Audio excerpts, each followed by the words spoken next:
धन्यवाद है कि उन्होंने मेरे को यहाँ पर इनवाइट करा आप सभी लोगों के सामने। और हमारी भारतीय जो सनातन धर्म है, भारतीय संस्कृति है, भारतीय कल्चर है, उसको आगे बढ़ाने के लिए, जो कि कहीं ना कहीं थोड़ा बहुत विलुप्त होता जा रहा है, जैसे कि सर ने भी कहा, तो उसको बढ़ावा देने के लिए और उसके लिए जागरूकता करने के लिए मैं आज आप सभी के सामने उपस्थित हुआ हूँ। तो मेरा नाम, जैसे उन्होंने बताया, विनायक है। मैं अग्रवाल टैक्स कौन से हूँ। लेकिन आज मैं आपको कोई लंबा चौड़ा भाषण देने नहीं आया हूँ। आज आप के तरह की मस्ती की बातें करेंगे, ठीक है। तो कोई बता सकता है मैंने सबसे पहला शब्द क्या इस्तेमाल किया जब मैं आपके पास मैंने अपना चालू करा? मैंने बिल्कुल सही बोला मैडम ने, नमस्कार।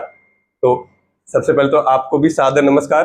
हमारे भारतीय संस्कृति में कहा जाता है कुछ ही चंद देवी देवता नहीं, 130 करोड़ देवी देवता है। उसका मतलब क्या हुआ कि हम सब में ही देवी देवता का एक वास होता है, हम सब में एक अच्छाई है जिसको हमें अप्रिशिएट करना चाहिए। तो उन्होंने कहा नमस्कार। तो सर सबसे पहले तो मैं बताता हूँ, मैं विज्ञान में काफी ज्यादा मानता हूँ, बट मैंने जब भारतीय संस्कृति और विज्ञान का एक आपस में मेल देखा, तो जो मेरे को अंदर से खुशी पैदा हुई, तो उससे मेरे को रियलाइज हुआ कि हमारी कुछ कुछ ऐसी क्रियाएं जो भारतीय देश में हम फॉलो करते हुए आ रहे हैं। सर, मैडम, आप सभी को सर मैडम बोलूंगा मैं, क्योंकि आपसे भी कुछ ना कुछ सीखने के लिए चीजें हैं।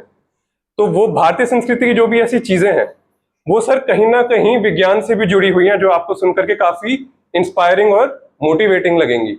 तो जैसे कि हम किसी को मान लो नमस्कार कहते हैं, तो क्या ये बस हमारे जो माता पिता हैं कहते हैं कि बेटा इनके नमस्कार करो, इनको नमस्ते करो, तो क्या ये बस ऐसे कोई ऋषि मुनि ने कोई क्रियाएं बना दी थी जिसको हम अभी तक फॉलो करते हुए आ रहे हैं? Answer is no. इसका काफी बड़ा डीप मीनिंग है। नमस्कार का मतलब होता है कि मेरे अंदर एक अच्छाई है और आपके अंदर भी एक अच्छाई है, और मेरे अंदर की अच्छाई आपको सादर नमन करते हुए नमस्कार करती है। तो इसीलिए हम जो नमस्कार कहते हैं वो कहीं ना कहीं एक बहुत ही बड़ा रिस्पेक्ट करने का तरीका होता है। तो कभी भी आप किसी को नमस्कार कर रहे हो तो ये ना सोचें कि मैं अपने से बड़े को किसी को आदर प्रणाम ही दूंगा। मैं एक छोटे से 5th class, 4th class, 1st class के बच्चे को भी नमस्कार कर सकता हूँ, ठीक है। इसी के साथ किसी ने देखा है कि हम जब भी किसी फंक्शन में जाते हैं या फिर कभी टीचर से मिलते हैं तो हमारे माता पिता कहते हैं इनके तो पैर छुओ, चरण स्पर्श करो। किस किस ने ऐसा करा है? कौन कौन करता है? कौन, सब लोग करते होंगे। नहीं करते हैं तो कोई बात नहीं, आपको करना भी चाहिए।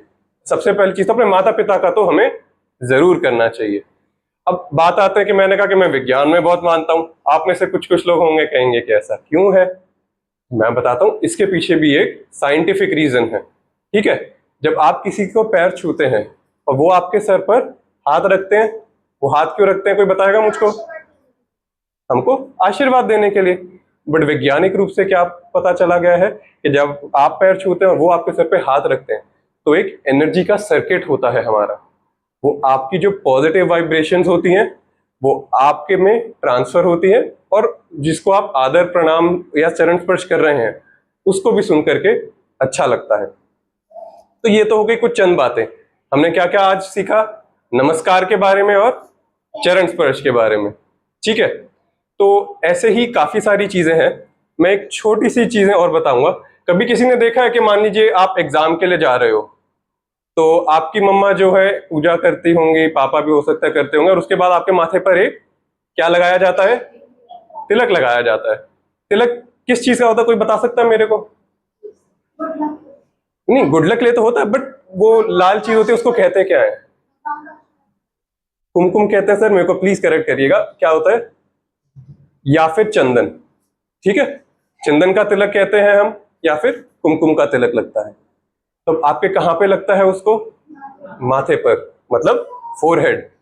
तो अब खुद सोचिए कि ये क्यों लगता है। वापस से वही सवाल, क्या ऋषि मुनि कह के चले गए बस इसीलिए हम लगा रहे हैं? जब राम जी वहां पे युद्ध लड़ने गए थे रावण से, तो क्या इसीलिए सिर्फ तिलक लगाया गया था? Answer is no. इसके पीछे भी एक साइंटिफिक रीजन है। क्या साइंटिफिक रीजन है? हमारा यहाँ पे सर अग्नि चक्र होता है, ठीक है। जब भी आपके कुमकुम से या फिर चंदन से तिलक लगाया जाता है तो वो एक आपको ठंडक प्रदान करता है। और साइंस में जो कहते हैं, हमारे ब्रेन में होते हैं न्यूरॉन्स, कनेक्शंस होते हैं, उसके थ्रू इलेक्ट्रिकल सिग्नल पास होते हैं। एक स्टिमुलस वर्ड कहा गया है साइंस में, वो पास ऑन होता है। तो जब भी वो दिमाग को ऐसे ठंडक पड़ती है तो आपके दिमाग का जो कंसंट्रेशन, सोचने की शक्ति, फंक्शन करने की जो शक्ति है, वो जो काम करती है वो 1 गुना नहीं सर, वो 10, 100 टाइम्स करती है। तो इसीलिए ये जो प्रक्रिया है, आपके जब भी ठंडा एक चंदन का या फिर कुमकुम का तिलक लगता है तो वो इस प्रकार से आपकी मदद करती है, ताकि आप जब भी कोई एग्जाम देने जाओ या फिर अपने स्पोर्ट्स कंपटीशन में भाग लो तो आपको उसमें पार्टिसिपेट करने में और भी ज्यादा हेल्प लगे। ठीक है, ऐसे ही और भी चीजें हैं, जैसे कि अब किसी ने सुना है योग के बारे में? योगा किसी को पता है? हाथ खड़े करें। चलो, सभी लोग अवेयर है, बहुत बढ़िया बात है। ये बात सुन के सबसे ज्यादा मेरे को खुशी हुई। क्यों? क्योंकि सर योग ऐसी चीज है जो भारतीय संस्कृति की सबसे बड़ी देन है, हमारे लिए ही नहीं पूरे विश्व के लिए। मेरे को काफी खुशी महसूस होती है आप लोगों को ये बताते हुए कि 21 जून हमारे देश में ठीक 11 दिन बाद भारतीय का ही राष्ट्रीय योग दिवस नहीं, अंतरराष्ट्रीय इंटरनेशनल योगा डे मनाया जाता है। तो अब बात आती है कि इंटरनेशनल योगा डे, हम तो सोचते थे कि ऋषि मुनि सिर्फ इंडिया में ही होते हैं, क्या बाहर भी होते थे? सर नहीं, थे तो इंडिया में भी और बाहर भी, हर जगह भ्रमण करके आए। लेकिन जब भारतीय की बाहर से जो संस्कृति है, उन्होंने ये देखा कि योगा के कितने सारे बेनिफिट हैं, कितना रिच कल्चर है जो हमारे हिंदुस्तान का है, तो उनको रियलाइज हुआ कि ये तो ऐसी चीज है कि हमें भी भारतीय लोगों से सीखनी चाहिए। क्योंकि सर योग ऐसी चीज है, आपको मेंटल पीस भी देगी, फिजिकल फिटनेस भी देगी। और मैं आपको एक अपनी पर्सनल स्टोरी बताता हूं, आपको उसको जान के और भी ज्यादा खुशी महसूस होगी। किसी को पता है टॉन्सिल्स क्या होते हैं? बताइए मैम।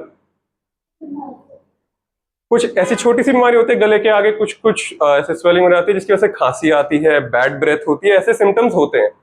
उसी का ही मैं कह सकता हूं एक भाई होता है एडिनॉइड, जैसे गले के आगे, बस गले के पीछे होता है वो। ठीक है, मेरे को सर एडिनॉइड था जब मैं आप ही की उम्र का हूंगा। मेरे काफी अच्छी किस्मत रही, काफी गुड लक रहा कि मेरे को एक मार्गदर्शक मिले जो मेरी एक योगा टीचर थी। उन्होंने मेरे को 5 साल योग कराया।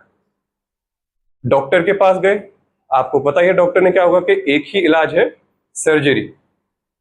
अब आपको नहीं पता, मैं तो भाई साहब इंजेक्शन से भी डरता हूं। कोई मेरे पीछे आ जाए कि इंजेक्शन लगा रहा, मैं कहूंगा मेरे से दूर रहो। ठीक है, तो मैंने कहा कि इंजेक्शन तो मैं बिल्कुल नहीं लगाऊंगा, सर्जरी तो दूर की बात रही। तो मैंने योग को फॉलो करा, और जब मैंने 5 साल लगातार डट के योगा करा, आज मैं आपके सामने खड़ा हूं। मेरी सारी की सारी रिपोर्ट जो एडिनॉइड्स की है वो नेगेटिव आई थी, और प्लस मेरे को कभी भी ब्रीदिंग प्रॉब्लम नहीं हुई है। तो कोई भी आपको कहे कि योगा से हो सकता है मेडिकल कंडीशन सही नहीं हो सकती है, नहीं हो सकती है, लेकिन आपको अपने मार्गदर्शक, आपकी जो शिक्षक हैं, उन पर पूरा दृढ़ निश्चय, दृढ़ विश्वास, दृढ़ बिल्कुल विश्वास होना चाहिए। ठीक है, तो योग की ये सबसे खास बात है। तब ऐसी बात आती है कि योगा में आपको 1-2 घंटे देने की जरूरत है। अभी जैसे 21 जून होगा, इंडिया से नहीं sir, New York, United states of America से लोग निकलेंगे, लंदन से, पेरिस से लोग निकलेंगे, नॉर्वे से, यूरोपियन कंट्रीज से लोग निकलेंगे। वो आकर के मैट बिछाएंगे और योगा करेंगे। तो क्या हर दिन हमें 1-2 घंटे निकालने की जरूरत है? आप निकाल सकते हैं तो बहुत ही अच्छी बात है। अगर नहीं निकाल सकते तो कुछ बेसिक सी क्रियाएं हैं जो कि मैं रिक्वेस्ट करूंगा मैम से भी, आप बस बोर्ड पे लिख दें और ये लोग जाकर के खुद थोड़ा सा रिसर्च करें। कि एक होती है हमारी ब्रीदिंग एक्सरसाइजेस। ब्रीदिंग एक्सरसाइज में सबसे ज्यादा सिंपल जो हमारी एक्सरसाइज होती है, उसका नाम मैं नोट भी करके आया हूं, वो होता है उज्जयी प्राणायाम। डीप ब्रीथ इन, डीप ब्रीथ आउट। सिर्फ 2 बारी करते हैं। एक बार डीप ब्रीथ इन, होल्ड, डीप ब्रीथ आउट। इसका फायदा क्या होता है? काफी सिंपल एक्सरसाइज है। आप लोग कहेंगे ये तो हम डेली लाइफ में करते हैं, लेकिन डेली लाइफ में आप कभी भी अपनी ब्रीदिंग पे उतना कंट्रोल नहीं रखेंगे जितना आप उज्जयी प्राणायाम पर के थ्रू रख पाएंगे। इससे आपकी जो पेट की अग्नि है उसका स्टार्टिंग होता है, आपके माइंड में प्रॉपरली ऑक्सीजन फ्लो होता है, आपकी पूरी बॉडी में ऑक्सीजन फ्लो होता है। अभी हम बैठ करके कर रहे हैं, लेकिन कभी कभी हो सकता है कि आप जमीन पर बैठ करके, आपने कभी देखा होगा अपने दादा दादी के यहाँ जब आप लोग गए होंगे, तो किन्हीं किन्हीं पुराने लोगों को, मैं पुराने लोग कह रहा हूं but all the more respect, वो कभी कभी चटाई बिछा करके भी, बैठ करके भी, आपने देखा खाना खाते हैं, कभी कभी वो वैसे बैठ के बात करते हैं। हमें लगता है कि अब तो चेयर आ गई, अब तो चेयरों का जमाना है, क्यों हम नीचे बैठे हैं। सर उसको भी पता क्या कहा गया योगा में? सुख आसना, सुख का आसन। कि भाई आप बैठ करके जमीन से कनेक्टेड हो, अपने ग्राउंड से कनेक्टेड हो, अपनी रूट से कनेक्टेड हो। तो इसीलिए आप जो है सबसे पहले तो सुखासना करिए। सुखासना में उज्जयी प्राणायाम से चालू कीजिए। फिर उसी के साथ आपका आता है कपालभाति। किसी को पता है कपालभाति का नाम सुना है? कभी भी आप पार्क में गए हो, योगा में करते हुए लोगों को देखा हो? तो कपालभाति सिंपल सी होती है सर, आपको रैपिडली अपनी ब्रीथ आउट करनी है। ब्रीथ आउट करेंगे तो नेचुरली आपका रिफ्लेक्स क्या होगा, आपका पेट भी अंदर बाहर होगा जब आप रैपिडली ब्रीथ आउट करोगे। उससे क्या होगा, आपका पेट कंट्रोल रहता है, आपका डाइजेस्टिव ट्रैक्ट जिसको कहा गया, हमारे स्मॉल इंटेस्टाइन होते हैं, लार्ज इंटेस्टाइन होते हैं, स्टमक होती है, तो उस पर आपका प्रॉपरली पूरा का पूरा वो वर्क करेगा। तो इसीलिए कपालभाति जो है एक अपने आप में ही एक्सरसाइज है। कहते हैं ना कि जिम में कैलोरीज बर्न करो, कभी योगा तो करके देखिए कितनी कैलोरीज बर्न होती हैं। ठीक है, अब आते हैं एक और छोटी सी एक्सरसाइज है। वैसे तो काफी सारी ब्रीदिंग टेक्निक्स है, एक आखिरी में है अनुलोम विलोम। ये आई थिंक सभी लोगों ने सुना होगा, किसी ना किसी पॉइंट ऑफ टाइम पे तो हमने सुना होगा कि भाई अनुलोम विलोम करो, कि भाई नाक बंद है, विक्स की जगह पहले अनुलोम विलोम ट्राई करते हैं, फिर विक्स लगा के सो जाना। ठीक है, तो अनुलोम विलोम कैसे करते हैं सर? अपनी एक ऐसे रखिए उंगली, अपना थंब एक रखिए नाक पर। ठीक है, किसी लोग ऐसे करते हैं, मैं करता हूं हमेशा हाथ ऊपर रहना चाहिए आसमान की तरफ। इस नोस्ट्रिल से ब्रीथ करेंगे, ये जो दो उंगलियां हैं दूसरे नोस्ट्रिल पर थंब से ओपन करेंगे और इस वाले नोस्ट्रिल से ब्रीथ आउट। फिर वापस से इसी नोस्ट्रिल से ब्रीथ इन, वापस से थंब रखेंगे, ये nostril open and breathe out. ठीक है, अभी हमने एक ही बारी करा, धीरे धीरे आप 5 बारी करिए, 10 बारी करिए, और अपनी अपनी धीरे धीरे, कहते हैं ना एक बारी करेंगे वो मॉर्निंग वॉक हो सकता है पार्क के 1 चक्कर लगेंगे, अगले दिन 2 चक्कर लगाएं। वैसे ही थोड़ा थोड़ा अपने दिनचर्या में से इसके लिए आप समय जरूर निकालें। ये तो होगी कुछ ब्रीदिंग एक्सरसाइजेस। बाकी आखिरी में एक जो ऐसी एक्सरसाइज है जो पूरी बॉडी के फिजिकली वर्क करती है, उसका नाम है सूर्य नमस्कार। रामबाण इलाज है आपकी पूरी फिजिकल एक्सरसाइज का। तो आप घर पे जाइए, अपने माता पिता को भी एनकरेज करिए कि आइए मेरे साथ ब्रीदिंग एक्सरसाइज करिए, क्योंकि ये सर सिर्फ एक एक्ट नहीं है, ये भारतीय कल्चर है। ये एक अब नेशनल फिनोमिनान नहीं रह गया है, ये एक इंटरनेशनल फिनोमिनान हो गया है। ठीक है, जैसे 21 जून को मैंने कहा कि इंटरनेशनल योगा डे है, अंतरराष्ट्रीय योग दिवस है, तो उसमें जो है आप भी पार्टिसिपेट करेंगे। आप भी थोड़ा सा टाइम निकाल करके योगा के लिए जाइए, या फिर आपके स्कूल में भी कोई एक्टिविटी होती है तो अपने टीचर्स को भी बोल सकते हैं। हालांकि अभी तो समर वेकेशन चल रहे हैं, तो मैं एक्सपेक्ट करूंगा कि आप थोड़ा सा टाइम निकाल करके पार्क में जाकर के जरूर योगा करें, या अपने घर पे टाइम निकाल करके करें। तो इसी के साथ मेरा एक ये छोटा सा पीस था आपके साथ शेयर करने के लिए। ये बस आपको ये रियलाइज करने के लिए था कि सर हमारे भारतीय संस्कृति ने, हमारे पुराने ऋषि मुनियों ने, हमारे जो फ्रीडम फाइटर्स थे, हमारे जो साइंटिस्ट रहे हैं, होमी बाबा, अब्दुल कलाम जी, जो हमारे पास में प्रेसिडेंट रहे हैं, उन्होंने इतनी चीजें योगदान करी हैं कि कभी कभी हमें लगता है कि सिर्फ फॉरेन कंट्री से ही चीजें जो आई है वो काफी सुंदर है। कभी आप हमारे देश के बारे में पढ़ के देखिए, आपको रियलाइज होगा कि हमारे देश में भी कितने उम्दा, कितने उच्च विचारी लोगों का जन्म हुआ है, उन्होंने कितनी अच्छी चीजों का निर्माण किया गया है। इसी के साथ मैं हमारे यहाँ पे प्रेजेंट जो 130 करोड़ देवी देवताओं में से उसको वापस से हाथ जोड़ करके नमस्कार करता हूं। सभी को नमस्कार। ठीक है।